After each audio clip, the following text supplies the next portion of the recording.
Praise Lord, जय मसीह की। मैं स्टैनली मैकवान, मेरे YouTube channel Hindi Gujarati Bible study में आपका स्वागत है।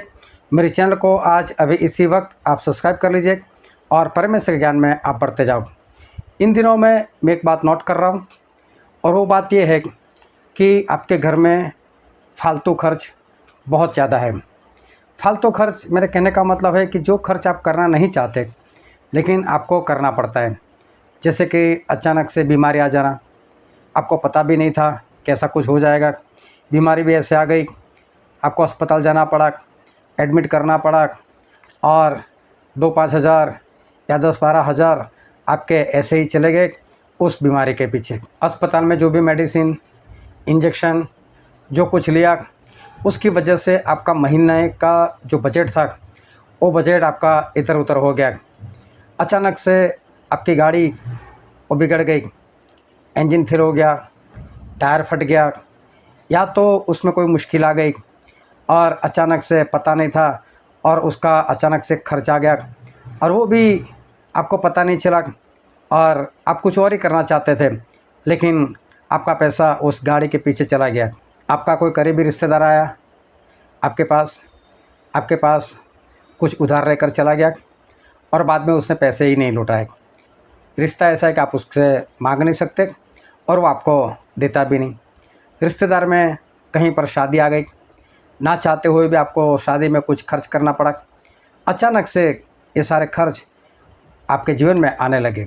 पता है ये आपके जीवन में क्या हो रहा है? कोई आपका पैसा खा रहा है। कौन है वो? कौन है जो आपका पैसा इस तरह से खाया जा रहा है और आपको वो दिखाई नहीं देता? तो आप उसको पकड़ोगे कैसे? आप इस खर्च को रोकोगे कैसे? इस खर्च से बचने के लिए आप क्या करोगे और आपको क्या करना चाहिए? वो खाने वाला है कौन? कौन उसको रोक सकता है? वो सब कुछ जानने के लिए मेरे साथ इस वीडियो में लगातार अंत तक बने रहो।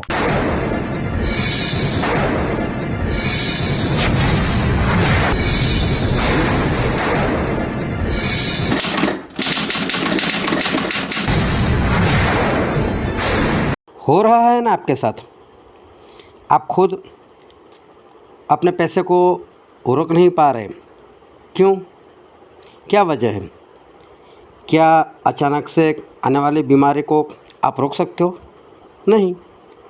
अचानक से होने वाले खर्च जैसे कि गाड़ी का बिगड़ना, कोई अपने वाला पैसा मांग कर चला जाए और वापस ना करे, क्या आप उसे रोक सकते हो? नहीं। क्या आप रोकना चाहते हो? अगर आप रोकना चाहते हो तो इस वीडियो को बिना स्किप किए आखिर तक देखो। मेरे चैनल को सब्सक्राइब कर दो, वीडियो को लाइक करो और कमेंट भी ज़रूर करो। देखो आजकल कैसा होता है, बड़े बड़े अपार्टमेंट, सोसाइटीज़, वो लोग एक सिक्योरिटी गार्ड को रखते हैं।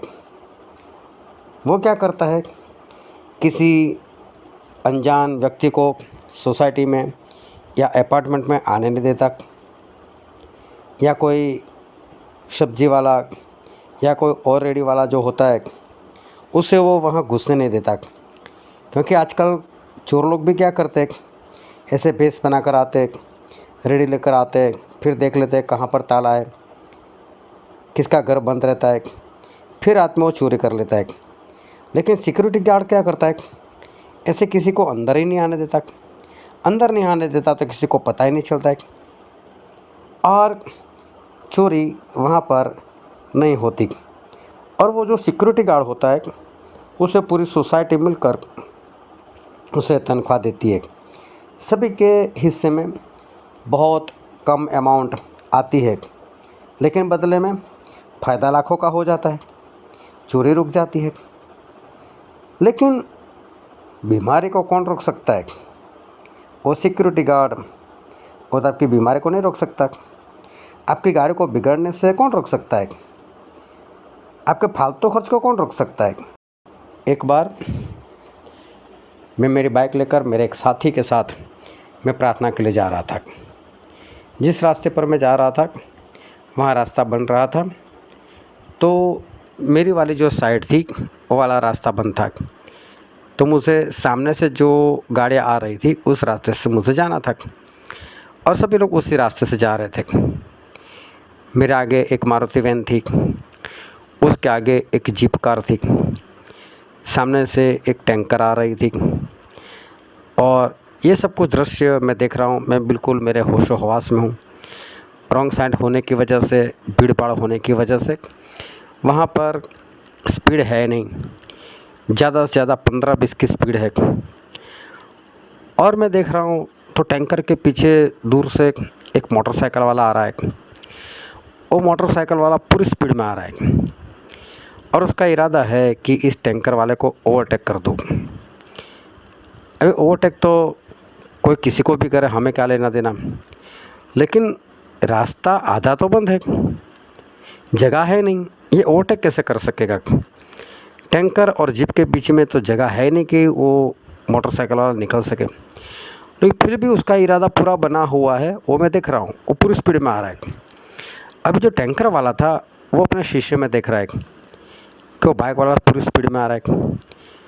जो मेरे आगे जीप वाला था वो भी देख रहा है कि उसका इरादा ओवरटेक करने का है। तो उसने देखा कि उसका नाम आएगा, उसने ब्रेक मारकर अपनी गाड़ी खड़ी कर ली। तो उसके पीछे जो मारुति वैन वाला था उसने भी ब्रेक मारकर अपनी गाड़ी खड़ी कर ली। उसके पीछे मैं था तो मैंने भी मेरी बाइक खड़ी कर ली। अब मैंने जहाँ पर बाइक खड़ी कर दी वहाँ पर पहले तो डिवाइडर बना हुआ था।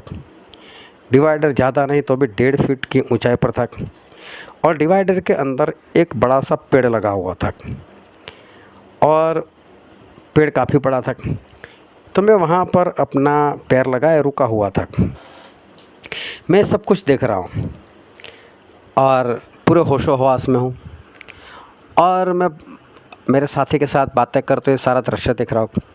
और वो जो मोटरसाइकिल लेकर आ रहा है उसने आखिर में वो जो टैंकर वाला था उसको ओवरटेक कर ही लिया।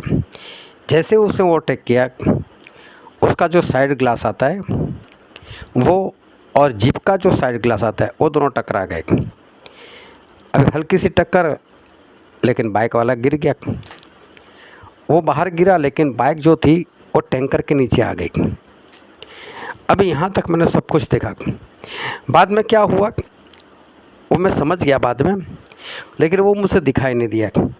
सिर्फ एक पल का मामला था, लेकिन हुआ होगा ऐसा कि टैंकर वाला हड़बड़ गया होगा कि बाइक वाला मेरे नीचे आ गया तो मेरा क्या होगा। तो उसका काबू अपने हैंडल पर रहा नहीं, उसने हैंडल घुमा दिया और उसने हैंडल घुमा दिया तो मेरे ऊपर, टैंकर मेरे ऊपर आ गई। अभी यही बात मैंने नहीं देखी, उससे पहले की सारी बात मैं अपने होशो हवास में देख रहा हूँ, लेकिन ये एक पल की बात मैंने नहीं देखी। और हुआ ऐसा कि मालूम नहीं किसने, क्योंकि हमें तो कोई नज़र नहीं आया, लेकिन वो परमेश्वर के स्वर्गदूत होंगे जिन्होंने हमको उठाकर उस डिवाइडर के उस पार हमको खड़ा कर दिया। अभी मैंने एक्सीडेंट देखा, वो टैंकर वाला भाग चुका था। मेरी बाइक जो थी वो टैंकर के पहियों के नीचे थी और मैं देख रहा हूँ उसको। मैंने बोला मैं तो बच गया, मुझे खरोच तक नहीं, मेरे साथी को खरोच तक नहीं। हम दोनों आपस में बात कर रहे। अभी मैं कहीं पर प्रार्थना के लिए जा रहा था, एक बहन बीमार थी। मैंने उनको फ़ोन किया और मैंने फ़ोन पर उनके लिए प्रार्थना करवा दी। उन्होंने बोला क्यों फ़ोन पर प्रार्थना करवा आ रहे थे? मैं बोला हाँ, लेकिन रास्ते में मेरा एक्सीडेंट हो चुका है इसलिए मैं नहीं आ पाऊँगा। बोला आपको कुछ लगा? मैंने बोला नहीं नहीं, मुझे कुछ नहीं हुआ है। वो फिर भी डर गई। उसने अपने पति को भेजा कि जाकर देखो तो स्टैनली भाई का एक्सीडेंट हुआ है। और वहाँ इतनी भीड़, इतना शोर शराबा हो गया। जो लोग भी आते थे वो एक्सीडेंट देखते थे और बोलते थे बाइक वाले गए, मतलब कि मर गए। जिस बहन के लिए मैं प्रार्थना के लिए निकला था उनका पति आया, वो भी देखकर लोगों को पूछने लगा बाइक वाले गए। और उनको मालूम है कि मैंने तो प्रार्थना भी करवाई, मैं कहाँ जाऊँगा। मैंने उनको बोला भाई साहब मैं यहाँ पर हूँ, मुझे खरोच तक नहीं है। बोले नहीं नहीं, अपने आप को चेक करो। मैं चेक करने की क्या ज़रूरत है, हमको तो परमेश्वर ने उठा कर रखा है। लेकिन फिर भी मेरे अंदर एक और सोच आ रही थी। सोच ये थी कि चलो परमेश्वर ने तो मुझे एक्सीडेंट से बचा लिया, लेकिन मेरी बाइक, उसका तो खर्च है। उसका जो अगला पहिया था उस पहिए के ऊपर टैंकर का अगला पहिया था और उस पहिए की रिंग मुड़ चुकी थी। अब मुझे इतना मालूम था कि इसको मुझे डायरेक्ट गैरेज में लेकर जाना पड़ेगा, नई रिंग खरीदनी पड़ेगी। तो मेरा तो फालतू खर्च आ गया। मेरा क्यों फालतू खर्च?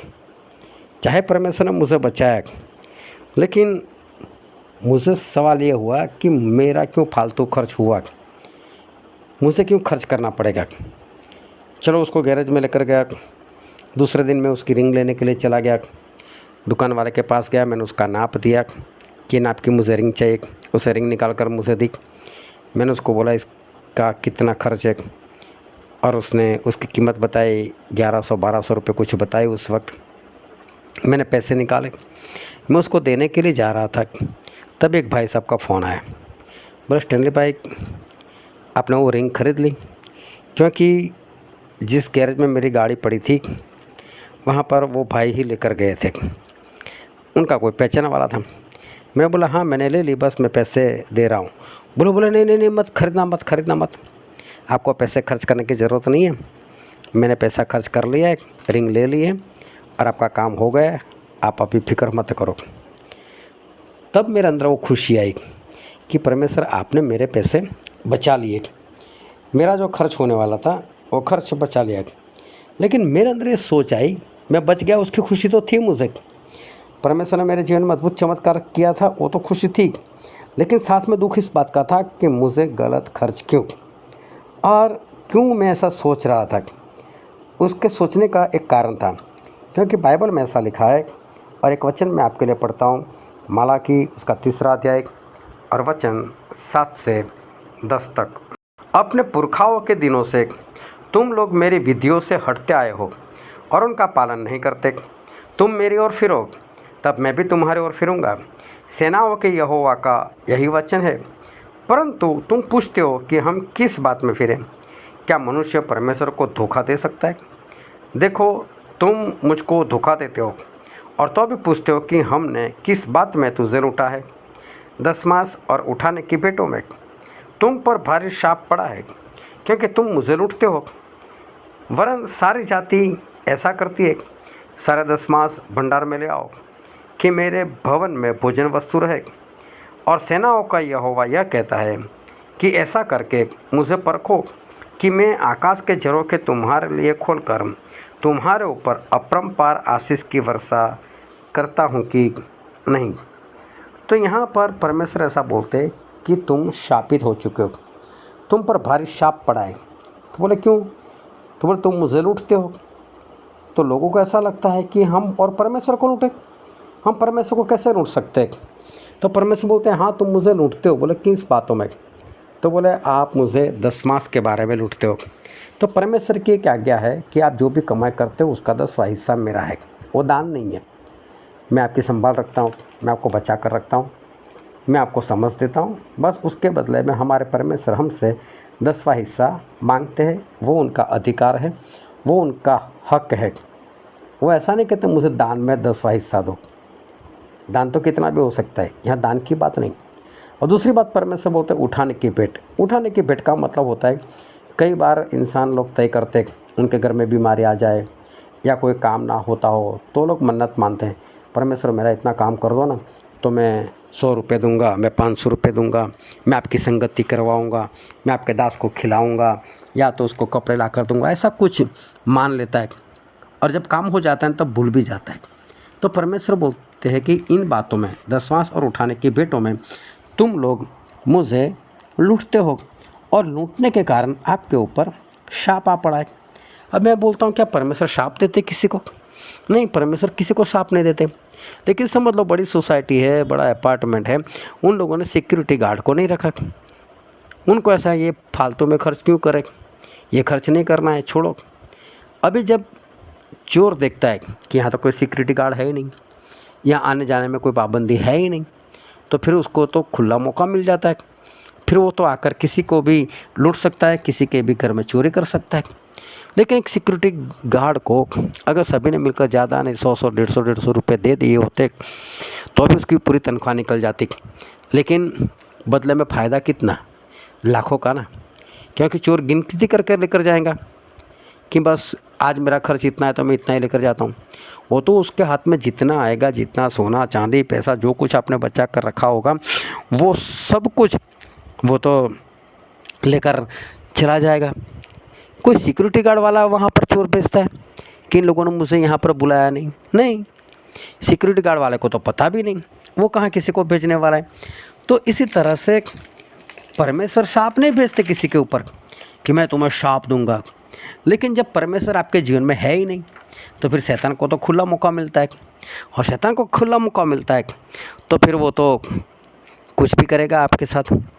वो तो आएगा ही, बीमारियाँ लाएगा ही, आपको फालतू खर्च करवाएगा ही। लेकिन जब आप 10वां हिस्सा देते हो तो वचन क्या कहता है? तो वचन में ऐसा लिखा है, और हम पढ़ते हैं मालाकी उसका 3रा अध्याय और वचन 11। फिर परमेश्वर वहाँ पर ऐसा कहते हैं, मैं तुम्हारे लिए नाश करने वाले को ऐसा घुड़कूंगा कि वह तुम्हारी भूमि की उपज नाश न करेगा, और तुम्हारी दाख लताओं के फल कच्चे न गिरेंगे। ये सेनाओं के यहोवा का यही वचन है। यहाँ पर फिर ऐसा लिखा है कि परमेश्वर बोलते तुम्हारे खातिर मैं नाश करने वाले को घुड़कूंगा।